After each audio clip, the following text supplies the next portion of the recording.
Bueno, yo quiero retomar un poquito lo de antes cuando iba a hablar, era sobre fundirnos en Jesús. Recordé las palabras cuando Jesús dice, o cuando dice la palabra de Dios que a Jesús no le quitan la vida, sino Él la entrega voluntariamente. Nosotros fuimos creados para Dios y le damos la gloria a Dios cuando voluntariamente le entregamos nuestro sí y nos fundimos en Él. Entonces, creo que ahí es la diferencia. Nosotros tenemos que actuar desde nosotros, pero en la voluntad de Dios. Así es. Eso es exactamente lo que hemos querido poner en claro, que es nuestra voluntad actuando, pero actuando con la voluntad de Dios. Porque mi voluntad es incapaz de poder hacer lo que Dios quiere que hagamos, ¿no? ¿Me aguantan 10 minutos más?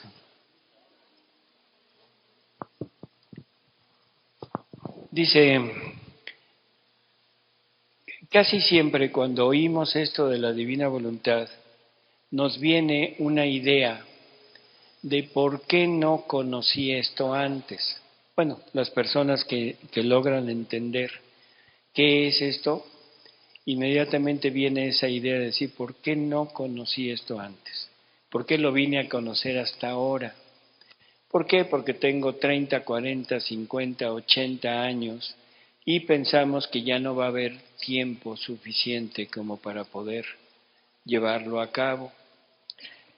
Le dice Jesús, dice, hija, en cuanto la criatura llama a mi voluntad en sus actos para vivir en ella, mi voluntad inviste a la criatura y a su acto con su fuerza creadora, y ahí renueva su vida divina. Ahora, supón que la llama, o sea, la criatura llama a la divina voluntad mientras está obrando. Escucha qué hace mi querer. Llama en acto cuantas veces ha obrado la criatura, las une juntas como si fuera un acto solo, y poniendo su fuerza creadora transforma en divino todo lo que ha hecho y está haciendo. Y ahí sella la santidad de sus obras y les da el nuevo mérito y gloria como si todo de nuevo lo hubiese obrado por amor suyo.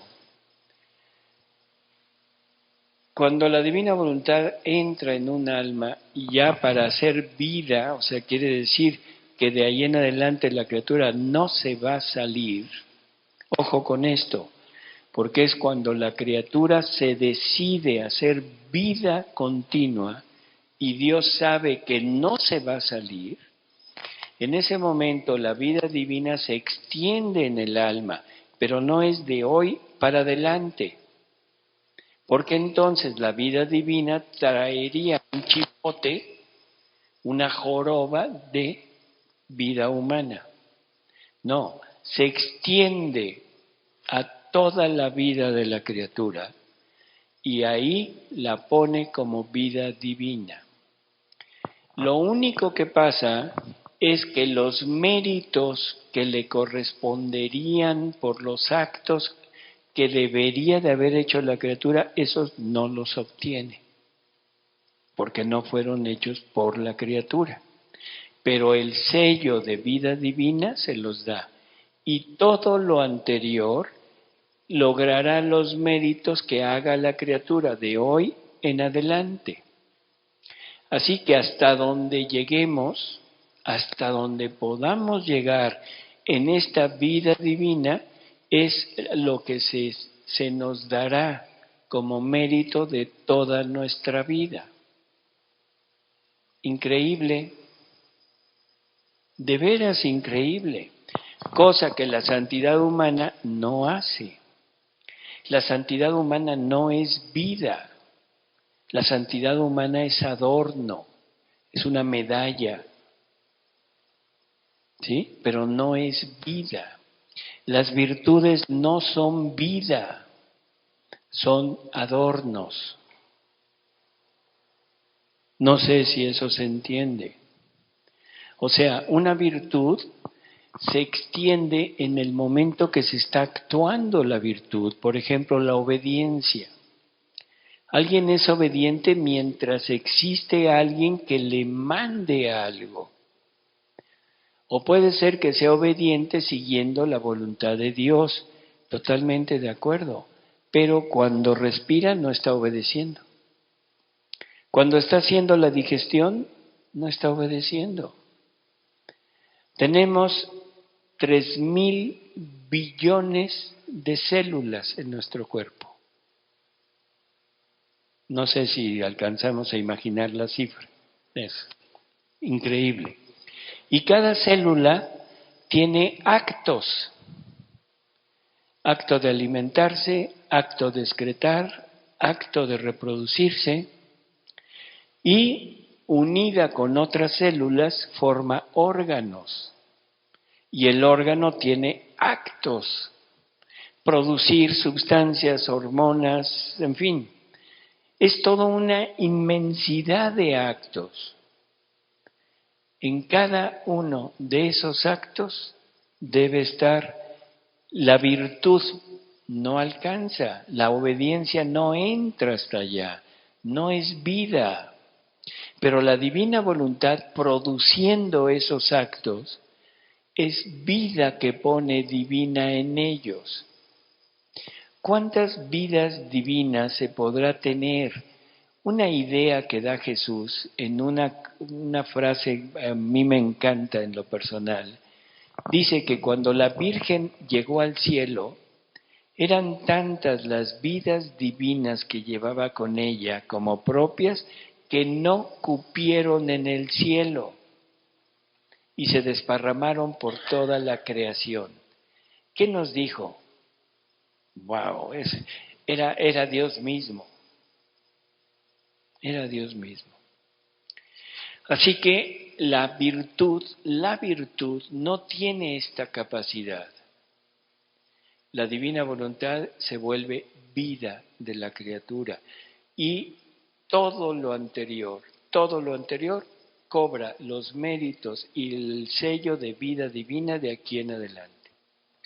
Eso sí vamos a hacer vida. Si nada más nos quedamos en actos, o sea que ahorita digo, ven divina voluntad, y lo digo de corazón y lo digo convencido, ven divina voluntad a hablar en mí, pero salgo de aquí y sigo haciendo mi vida normal, sigo siendo el mismo de siempre, quiere decir que estoy actuando con mi voluntad humana. Por lo tanto, este acto quedó como acto. Un acto, una vida divina que me pertenece, pero no se continuó ni se puso en mí, sino es algo externo, una vida divina que me pertenece, pero no como vida. El ejemplo es Adán. ¿Cuántos actos pudo haber hecho Adán en la divina voluntad? ¿Quién sabe? ¿Cuánto tiempo vivió Adán antes de salirse? ¿Quién sabe? Pero cuando Luisa le pregunta a Jesús, y se lo pregunta en 1930 y tantos, que le dice, oye, ¿qué santidad tendrá Adán? Jesús le dice, es el santo más santo que existe. Punto. No hay otro. Aunque Adán se salió, Adán pecó, Adán nos tiró a toda la humanidad y quién sabe qué tantas barbaridades haya hecho Adán. O sea, no lo podemos hablar. Pero cuando menos ya no vivió en la divina voluntad. Y sin embargo es el santo más santo que existe. Porque es el único que tiene actos en la voluntad de su querer. Eso significa hacer un acto en la divina voluntad. Uno, subirse por encima de todos los santos humanos, de toda la santidad humana, y pasar a formar parte de ese punto de santidad divina. Ese es el punto. ¿Qué será hacer vida? Y Jesús quiere vidas, no quiere actos. Jesús está ahí crucificado, ahí que es una crucifixión que no termina, porque nosotros le perpetuamos su crucifixión, nosotros le estamos perpetuando su sufrimiento. ¿Por qué? Porque no lo bajamos de ahí.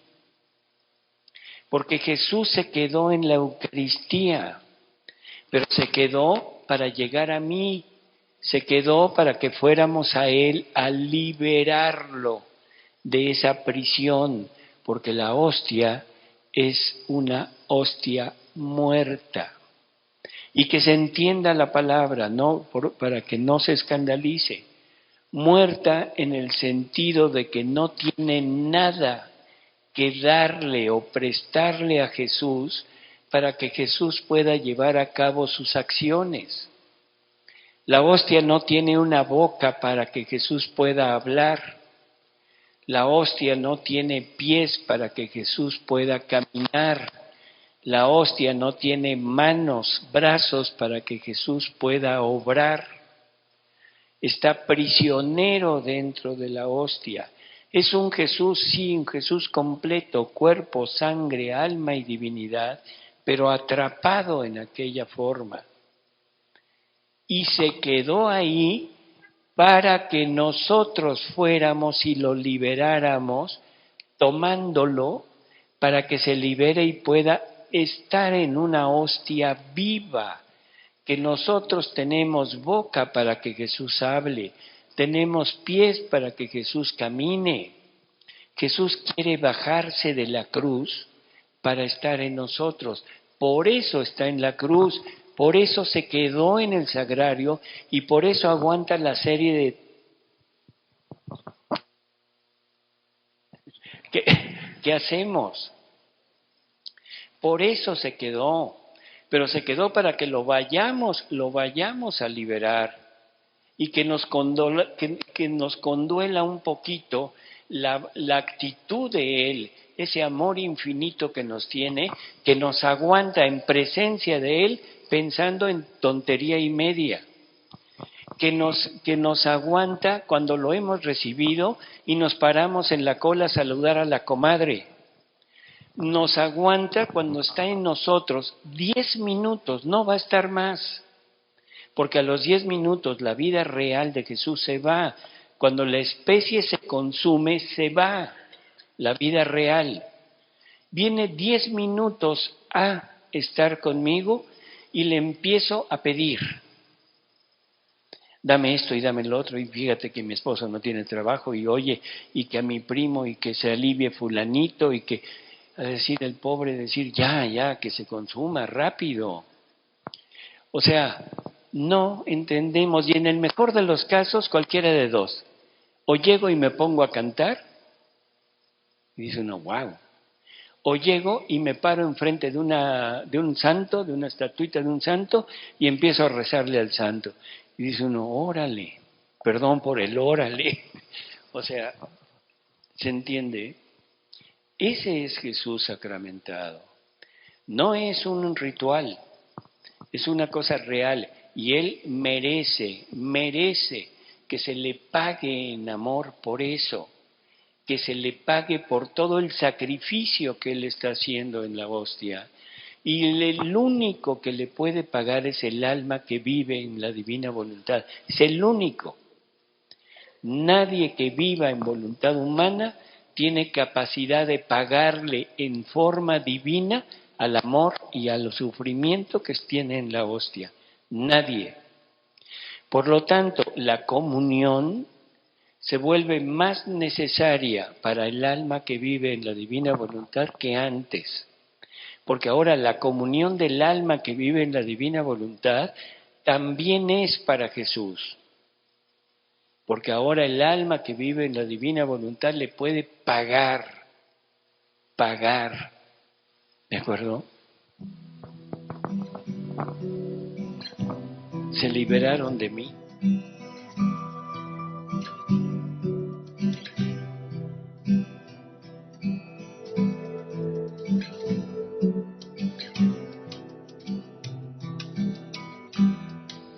Esta lectura que vamos a empezar ahorita nos va a dar una orientación de qué debemos hacer, qué actos debemos hacer, pero sobre todo uno, que es el fundamental, que es esto que vamos a escuchar de Jesús. Es del libro 5, la lectura 28. Y dice: hija mía, la creación del hombre fue el acto más bello, más solemne de toda la creación. En la plenitud del arrebato de nuestro amor creante, nuestro fiat creaba en Adán a todas las otras criaturas. Punto principal. Creaba en Adán a todas las otras criaturas. O sea, en Adán es cabeza de misión de la familia humana, y todo lo que la familia humana puede recibir de Dios lo deposita en Adán.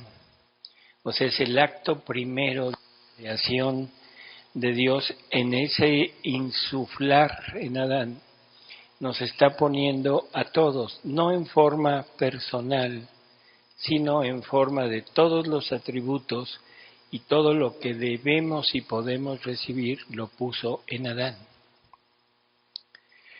Dice: y en él quedaba en acto de crear siempre y de renovar sobre cada criatura lo que hicimos sobre el primer hombre.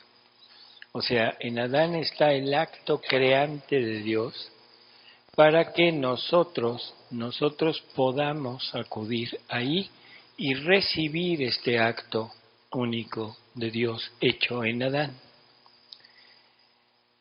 Dice: porque todos sus descendientes de él debían tener su origen, y por eso nuestro querer divino tomaba el empeño de que conforme las criaturas salían a la luz, renovar nuestros desahogos de amor,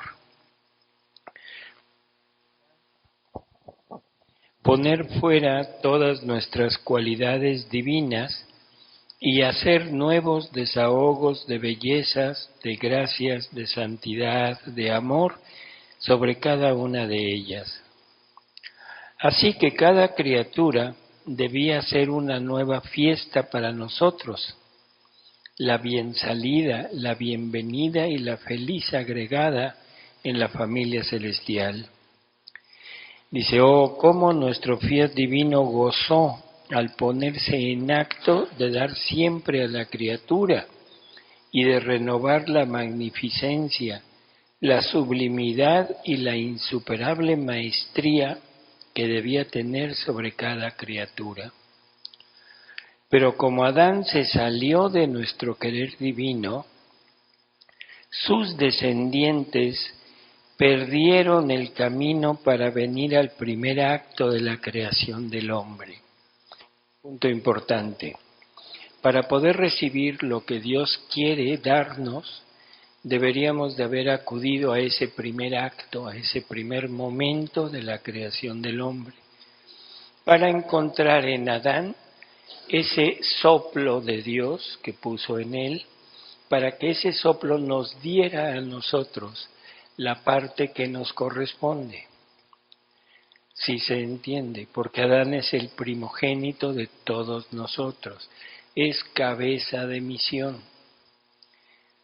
Y cabeza de misión quiere decir tener en él o en ella todo lo necesario para todas las criaturas.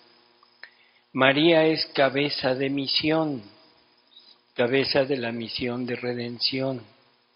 Por eso es que en María están depositadas todas las gracias que la Iglesia toma para repartirnos a nosotros. Pero todo es depositado en María. Luisa es cabeza de misión del reino de la divina voluntad. Por lo tanto, todos los conocimientos, todas las gracias, todo lo que Dios nos quiere dotar, están depositados en Luisa. Por eso es que los escritos de Luisa son el camino para poder acceder a la divina voluntad. No se puede llegar a esta divina voluntad más que a través de los escritos, de los conocimientos que Jesús deposita en Luisa.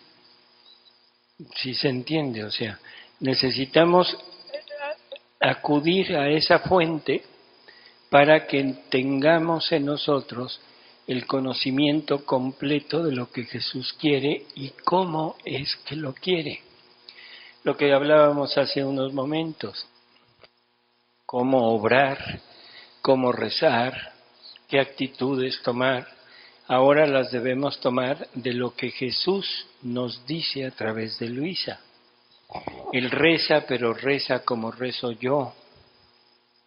Él ora, las palabras de la oración ya no deben ser palabras escritas, palabras por otro, sino lo que salga de mi sentimiento, de mi ser hacia Dios. En fin, todo ese punto de nueva, ¿cómo diríamos?, actitud de la criatura hacia su Creador. Entonces, pero como Adán se salió de nuestro querer divino, sus descendientes perdieron el camino para venir al primer acto de la creación del hombre. Y aunque nuestro querer no ha interrumpido su acto, porque nosotros cuando decidimos hacer un acto, no hay quien nos aparte, así que está siempre en acto de renovar los prodigios de la creación. Pero a pesar de esto, no encuentra sobre quién renovarlos y espera con una firmeza y paciencia divina que la criatura regrese en su querer para poder renovar su acto, siempre en acto de poder repetir lo que hizo en la creación del hombre. ¿Qué nos está diciendo? Adán, con el pecado original, pierde la posibilidad de heredarnos lo que él había recibido. Ya no tenemos ese camino para llegar a ponernos en el acto primero de Dios. Por lo tanto, ya no hay forma de que recibamos en nosotros todo lo que Dios quiso ponerle al ser humano.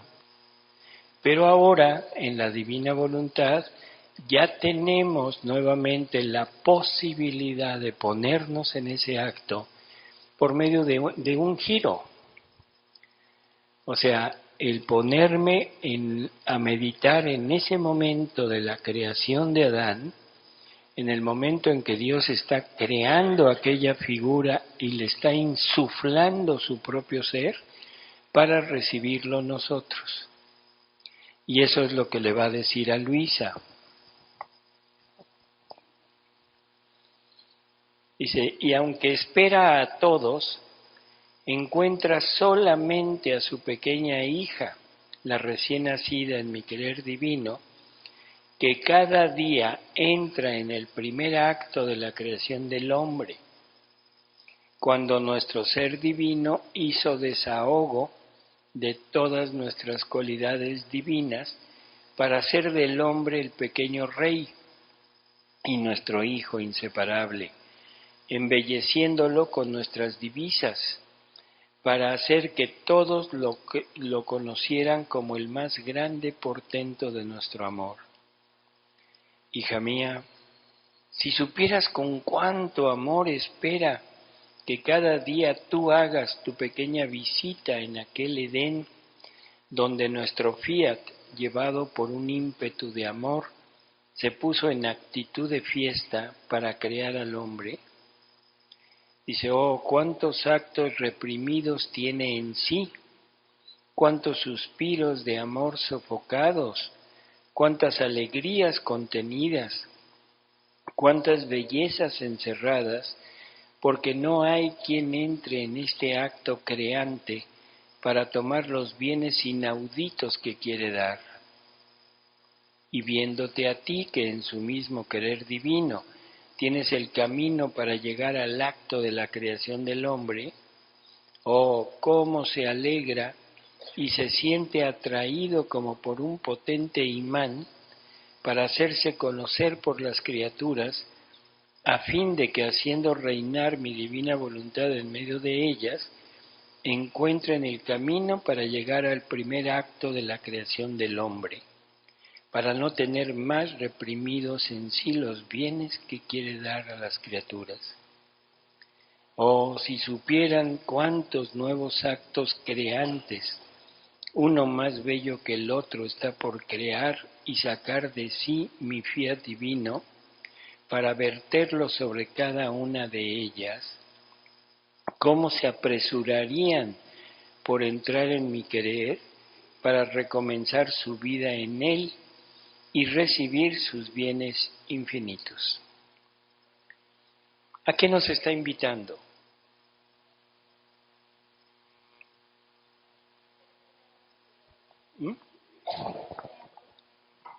Co-creadores, a ser co-creadores. A ponernos en el acto de creación del hombre.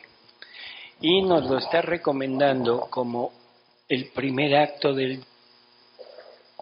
O sea, que en cuanto nos volvamos, despertemos, ¿qué es lo que hacemos los que acostumbran orar? ¿Qué hacen? Se persignan, quizá los muy adictos a su niñez le recen al ángel de la guarda, ¿sí? Quizá una oración, una jaculatoria para Jesús, para María, nuestra Madre, en fin. Pero esto es lo que nos está recomendando Jesús. Entra en el acto en que yo creé al hombre para recibir todo lo que el hombre recibe de mí, para que tengas lo mismo que tuvo Adán, para que yo te pueda dotar de todo lo que yo quise darle a la criatura. Es una recomendación que hace Jesús, cada quien sabrá si lo hace o no lo hace, pero creo que vale la pena entenderlo, cuando menos pensarlo, qué es lo que nos está ofreciendo. Y no es la oración de ofrecimiento, no es la oración de invocar protección, no es la oración de alabanza, sino es la oración de decir, Señor, quiero ser igual que tú. Dame todo lo que necesito. Y por eso me pongo en el momento en el que estás insuflando en Adán tu propio ser para recibirlo yo.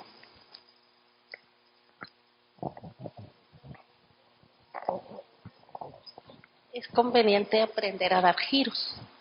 ¿Es conveniente qué? Aprender a hacer los giros. A dar los giros.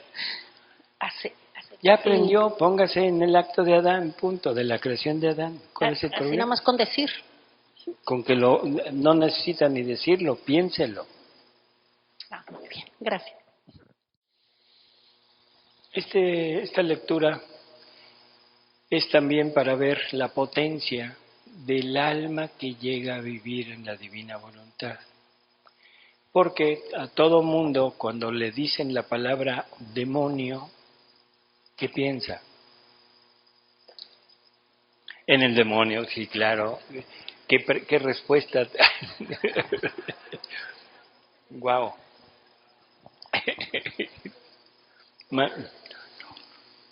Uy, uy, uy.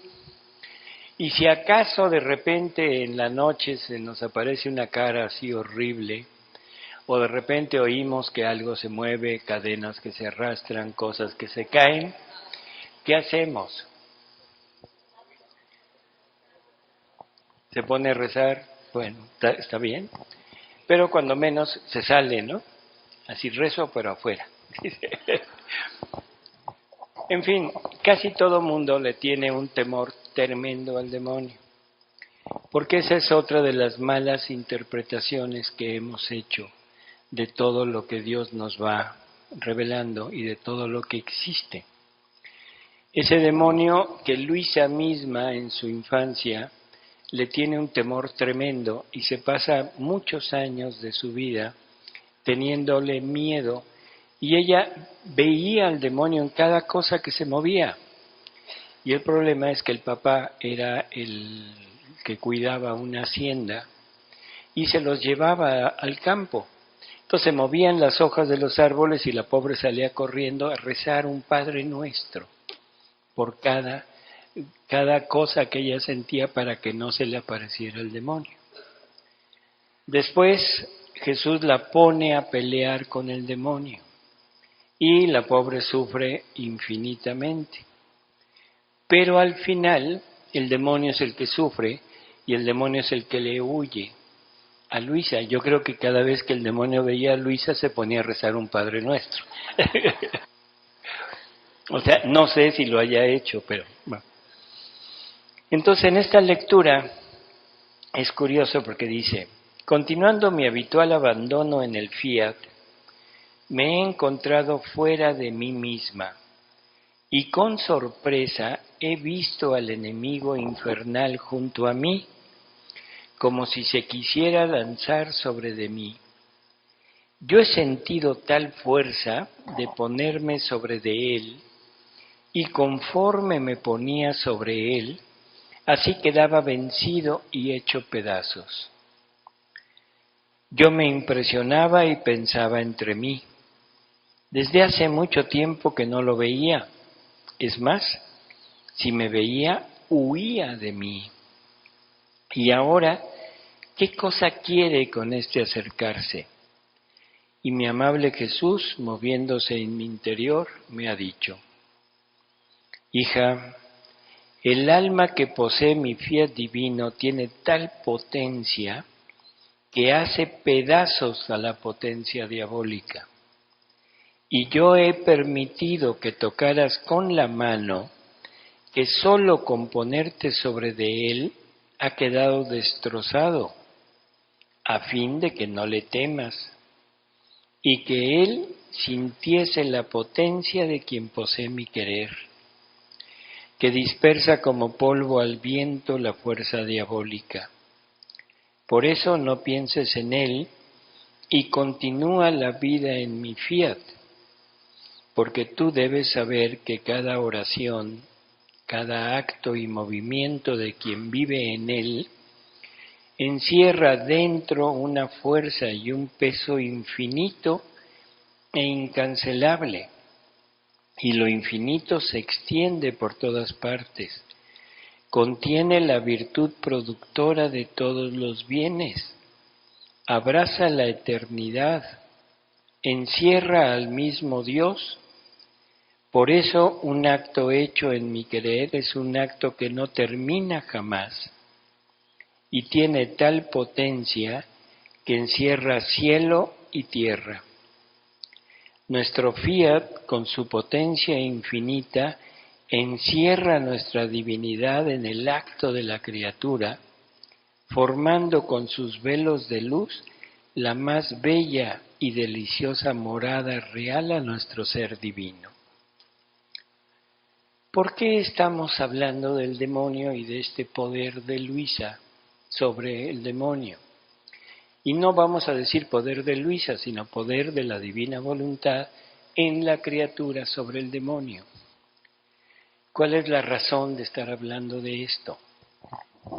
Una de las cosas que están sucediendo en la actualidad, y que es algo de lo que comentábamos hace un momento, que se están introduciendo dentro de la divina voluntad cosas humanas, se está poniendo la oración de liberación y el exorcismo, ¿sí? O sea, la sanación. Y lo peor, la sanación familiar del árbol genealógico. ¿Qué tiene que ver eso con la divina voluntad? Nada. Nada. ¿Es malo? No, no es malo. Es algo que Jesús nos deja, le deja a su iglesia, la capacidad de poder quitar esas, ¿cómo diríamos?, vejaciones que el demonio tiene sobre las criaturas. Pero en la divina voluntad no tiene nada que ver. absolutamente nada que ver. Y menos que se diga que dentro de la divina voluntad se hace esto. Porque ahora hay sacerdotes que hacen oraciones de liberación y sanación con la divina voluntad. Y andan circulando CDs y memorias USB de un sacerdote, donde se dice que esto es necesario y se ponen una serie de letanías y de oraciones de corto, renuncio y lanzo al infierno X cosa, incluso la gripa y la diarrea. Así que ya no vayan al médico. Es corto, renuncio y lanzo al infierno la diarrea. Si se curan, qué bueno, nos lo mandan decir, por favor. No, pero esto es real, esto no es un cuento, esto es real. Se está poniendo dentro de la divina voluntad esto. Total y absoluto error. Y lo que decíamos, se está poniendo lo bueno de la redención, se está poniendo dentro de la divina voluntad, pero aquello es voluntad humana. Por lo tanto, en la divina voluntad ya no hubo divina voluntad porque ya hubo un acto de voluntad humana. Cortes familiares, ancestros, antibíblico, no tiene ningún fundamento bíblico y sí hay fundamentos y verdades bíblicas que están en contra de eso que están haciendo. Se dice, porque en el Éxodo hay una sentencia que dice que el pecado de los padres Dios lo castiga hasta la tercera o cuarta generación. El único problema es que se han dado cuenta el tiempo en que se dijo. Se dijo en el tiempo en que el pueblo estaba buscando confirmarse. Primero en el tiempo que iban de peregrinación en el desierto, 40 años, y después cuando intentaron conquistar toda la tierra que ahora es Israel. Y cuando el pueblo se apartaba de Dios, Dios les mandaba a otros pueblos que los esclavizaran. Lógico, los hijos nacían esclavos. Pero eso no quiere decir que heredaran el pecado de los padres. Cuando viene un profeta llamado Ezequiel en el capítulo 18 lo deja perfectamente claro. Y no es Ezequiel, sino es el Señor Yahvé hablándole a Ezequiel, diciéndole que eso no existe. Que nadie morirá por el pecado de sus padres, que cada quien morirá por su pecado propio, nada más. Por lo tanto, vamos a ir teniendo mucho cuidado cuando nos quieran introducir esto dentro del conocimiento de la divina voluntad. ¿De acuerdo?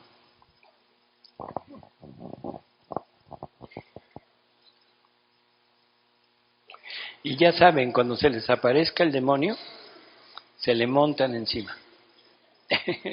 Bueno, es lo que dijo Luisa. Hay cosas que también son necesario hablar del demonio. Somos muy dados también a pedir que se nos quiten determinados defectos. ¿Sí? Soy, no sé, borracho. Pido que se me quite lo borracho. Soy, no sé, grosero, soy lo que sea. Estamos acostumbrados a pedir que se nos quite. ¿Será el remedio? ¿Por qué?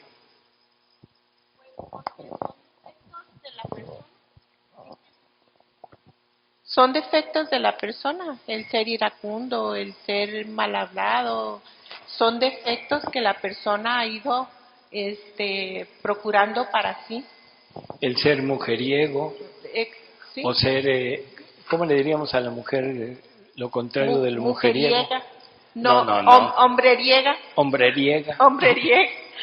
Pero son defectos que uno tiene, son defectos de carácter. Entonces, más bien lo que hay que pedir es que nosotros mismos reconozcamos, nos reconozcamos a nosotros mismos por lo que somos. Uh-huh. Y entonces, ahí sí, por medio de mi voluntad humana, voy a poder hacer un cambio. Y ese cambio lo puedo pedir ya a la voluntad divina, para que ella me ayude y me fortalezca más. Para eso son también las virtudes, pienso yo.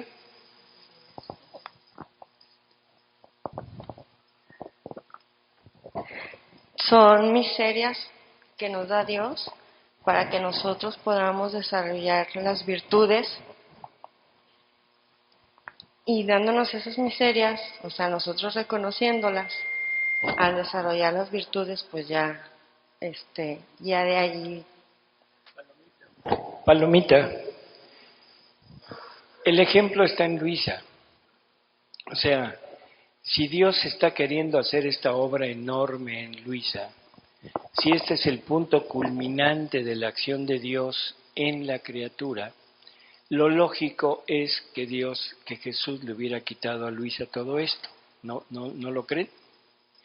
Sin embargo, no le quita nada, sino la pone a pelear con el demonio. Y le dice, primero la lleva al ¿cómo se llama?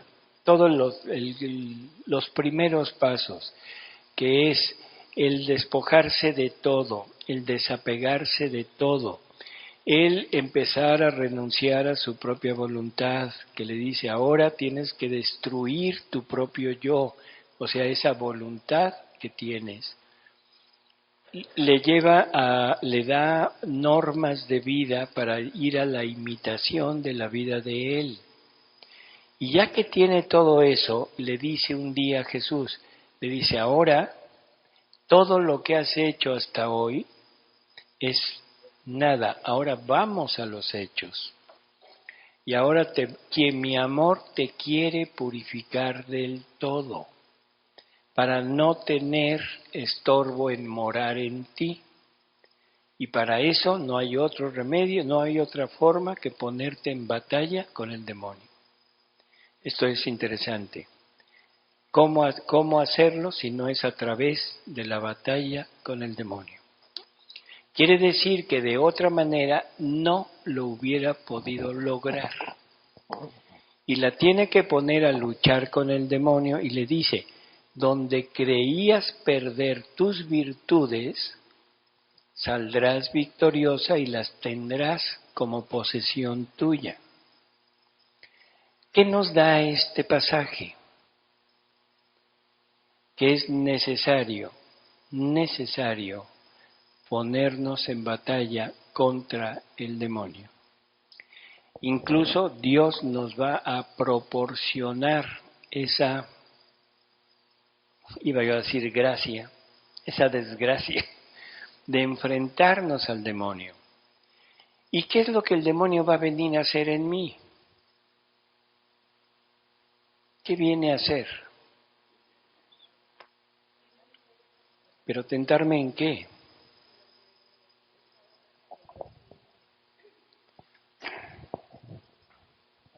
Intentarme en aquello que me ve más débil. Tentarme en mis miserias.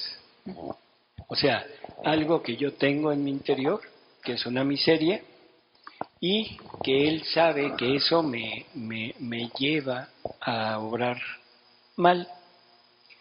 Entonces, nuestras miserias, Dios nos las puso porque quiere virtudes en nosotros. ¿Y cómo puedo ser yo casto si no tengo la libidine en mí? ¿Podría yo ser casto sin el estímulo? No. Por lo tanto, la miseria tiene una finalidad santa. Dios me pone esas miserias para que yo, trabajando sobre de ellas, pueda desarrollar un campo de virtudes. Y por eso es que necesito quitármelo yo, porque si me lo quita Él, no tendría ningún sentido. Yo no tendría realmente ninguna acción sobre eso. Así que esta pelea es irremediable, porque todos tenemos miserias en nuestro interior. Y ya lo habrán notado, o sea, creo que todo mundo que empieza a querer vivir en la divina voluntad, nota inmediatamente que empieza a ver, ¿cómo diríamos?, tentaciones, impulsos, tendencias, incluso cosas que nunca habíamos ni siquiera pensado. ¿Por qué? Porque las miserias grandes ocultan a las miserias pequeñas. Pero cuando empiezo a luchar contra las miserias pequeñas, entonces las miserias grandes, entonces el demonio me ataca las miserias pequeñas para que yo me dé cuenta, luche contra ellas. La intención del demonio es tirarme. La intención de Dios al permitir que el demonio me tente es que yo surja con virtud y lo logre vencer. ¿Se entiende? Sí. A mí no me queda claro que Dios pone en mí esas miserias. No es mi humanidad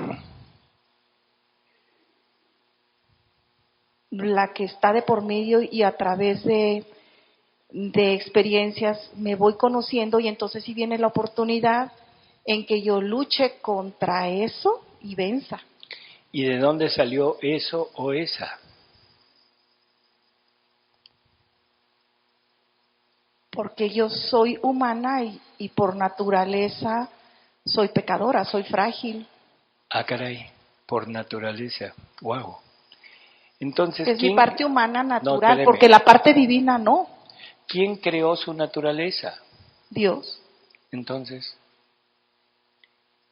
Dios me hizo semejante a Él y el caminar por esta vida, voy a irme haciendo en Él si ejerzo mi libertad y le pido a Él que me dé lo que yo necesito para poder conseguirlo. Pero ¿de dónde salió su naturaleza, mujer? Dios me la dio. Y sus miserias están en su naturaleza. ¿Quién las puso ahí? Yo pienso que han sido mis decisiones por las heridas que tengo, sí, por las de circunstancias, por la cultura. Espéreme, totalmente de acuerdo que es decisión mía caer.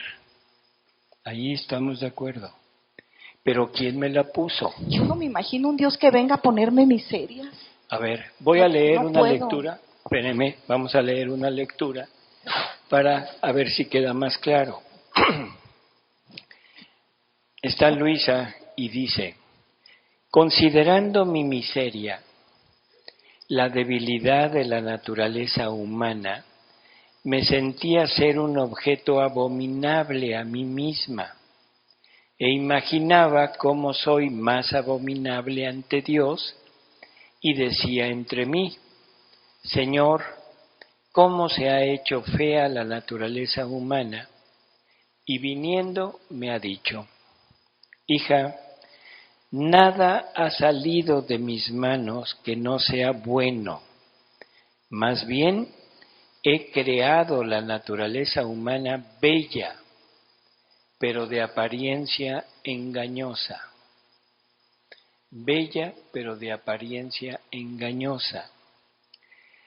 Y si el alma la ve despreciable, purulenta, débil, abominable, esto sirve a la naturaleza humana como sirve el estiércol a la tierra, que quien no entiende del todo diría: loco aquel que ensucia el terreno con esta suciedad, mientras que quien entiende sabe que esa suciedad sirve para fecundar la tierra, para hacer crecer las plantas y hacer más bellos y sabrosos los frutos. Así que he creado la naturaleza humana con estas miserias para reordenar en ella el orden de todas las virtudes. De otra manera, quedaría sin el ejercicio de las verdaderas virtudes. Entiéndase que la miseria nosotros la vemos como algo que me lleva al mal. Así es como lo vemos. Pero yo pregunto, ¿cómo puedo yo crear en mí, poner en mí una virtud si no tengo la semilla? La semilla o el abono de la obediencia, ¿cuál es? La desobediencia. ¿Cuál es el abono, la virtud, la semilla o lo que, como le queramos llamar, de, no sé, bueno, de la soberbia, no, de la humildad, la soberbia? Si no lo tengo, no puedo decir, cuando llegue al cielo voy a decir, yo soy casto, Señor, así, no te hagas. No te hagas. Y eso en María Valtorta hay un pasaje hermoso de la Virgen, donde la Virgen está platicando con una mujer, una esclava, griega, que estaba como esclava sexual de un sacerdote del templo. Jesús la convierte y ella se escapa y se va a seguir a Jesús. Entonces se convierte y lleva una vida totalmente honesta, y un día platicando con María le dice: Madre, tengo realmente un enorme dolor porque nunca le podré dar a tu hijo mi castidad. Y entonces María le dice: mira, hija, tu castidad lograda en esta lucha que has tenido es superior a la mía, porque yo nunca he tenido el estímulo. Piénsenlo, medítenlo, ¿qué quiere decir eso? Nunca he tenido el estímulo, por lo tanto, la castidad de María, ahí no se puede hablar de virtudes. Por eso es que las virtudes en la divina voluntad desaparecen. Aquí lo que existe es vida divina. La vida divina no tiene miserias. La vida divina no tiene concupiscencia. La vida divina no tiene virtudes. No tiene virtudes. Es la virtud. Dios no es obediente, es la obediencia. Dios no es bondadoso, es la bondad. ¿Se entiende? O sea, es diferente. Entonces la vida divina es nosotros, para imitar a esa vida divina, necesito lo contrario, porque perdí la vida divina. Si Adán hubiera pasado la prueba, Adán hubiera continuado con la vida divina en él y nos la hubiera podido heredar. Pero como no la heredamos, sufrimos esa caída tremenda y ahora tenemos todo lo contrario y tenemos que irlo recuperando poco a poco a través de una vida santa, a través de una vida de voluntad humana en virtudes. No sé si le queda claro o no. Estamos de acuerdo. Cuando esto lo oímos la primera vez, me choca inmediatamente pensar que un Dios infinitamente santo, potente, bueno, misericordioso, me ponga miserias en mi interior.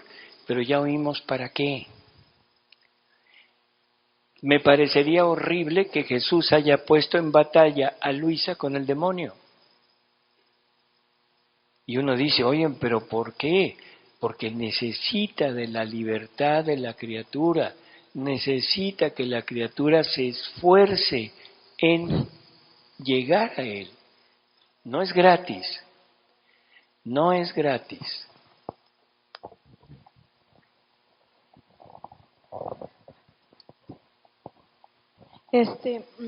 Entonces, Adán, cuando estaba en el paraíso, antes de pecar, no tenía miserias.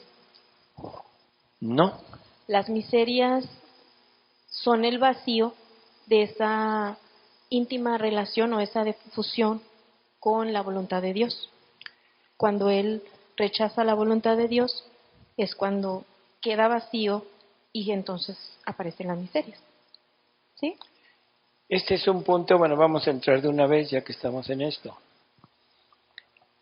En la actualidad tenemos un concepto del hombre totalmente erróneo, así, totalmente erróneo.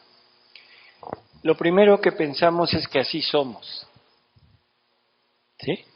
Así somos, como dijo él. Somos así y pensamos que esta es nuestra naturaleza. Nunca hemos pensado en cómo nos creó Dios. Siempre nos vemos y nos analizamos desde el momento actual. Bueno, cuando Dios crea algo, cuando Dios se impone en el hombre y le impone su vida, ¿qué cosa le habrá faltado a Adán? Nada. No le dio sacramentos, no le dijo te tienes que bautizar, ¿sí? No le dijo te tienes que confirmar, no los casó. Ay, qué bueno. O sea, no hubo sacramentos, no hubo leyes, no hubo nada. Entonces uno se pregunta, ¿por qué? Porque la santidad del hombre era total en ese momento, era Dios mismo en la criatura.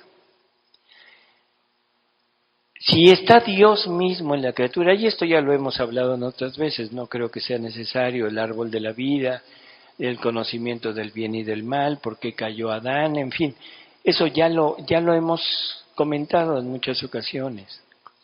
Pero ahora yo pregunto, uno de los dones, quizá el don más grande que Dios le había dado a Adán, ¿cuál sería? La unidad con Él. La unidad con Él. Por lo tanto, si tenía la integridad, el hombre era íntegro en Dios. ¿Qué pasa cuando Dios se sale? El hombre se rompe, el hombre se fragmenta, porque ya no tiene esa unión con Dios.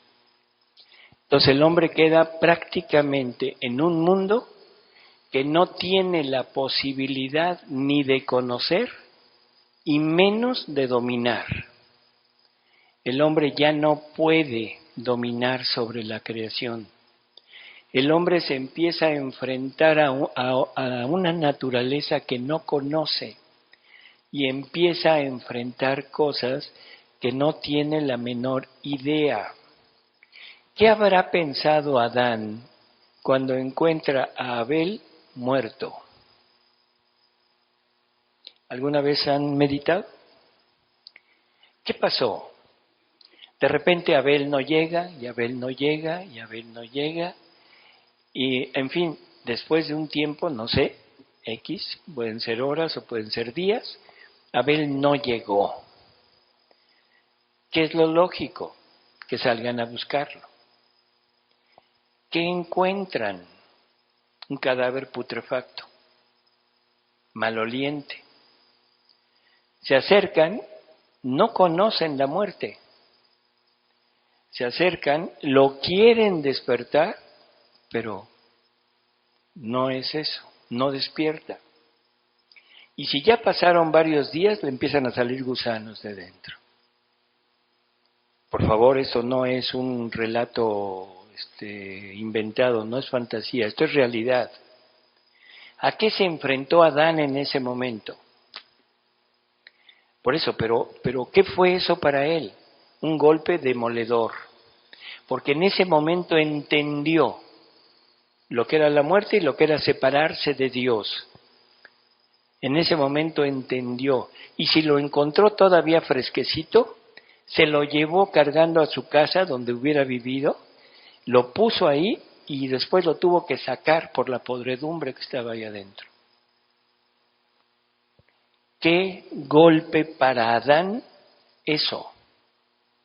Lógico, esas vivencias de Adán las tiene que esconder porque le hacen daño, porque lo dañan. Y ahí aparece esa famosa palabra subconsciente.